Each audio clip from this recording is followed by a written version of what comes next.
Les soigneurs pour Rotary, c'est un autre métier que les soigneurs pour les autres animaux, puisque nous, on est dresseurs, en fait. On présente des spectacles et on entraîne les animaux, ce que les autres soigneurs dans le zone font pas. Le principal de notre métier, c'est de faire de l'entraînement avec les animaux, de les entraîner pour présenter un spectacle au public, mais aussi de les entraîner pour des positions bien particulières, pour faire de l'entraînement médical, pour veiller à leur santé, pour faire des prises de sang, des choses comme ça. On n'est pas dominant, on ne fait pas partie de la même espèce, on se considère comme un leader et on doit se comporter comme ça, c'est-à-dire que les animaux doivent nous faire confiance et doivent nous suivre quoi qu'il se passe.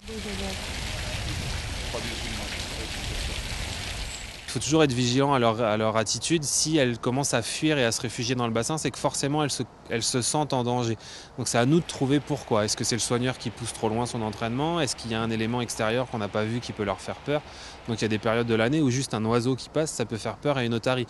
Et il y a des périodes de l'année où vous pouvez avoir un avion de chasse qui passe juste au-dessus du bassin, ça leur fait même pas peur.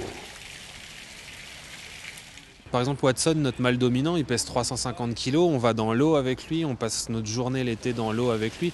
Donc oui, forcément, il y a un danger mortel même, parce qu'un animal qui, elles tiennent 15 minutes sous l'eau facilement.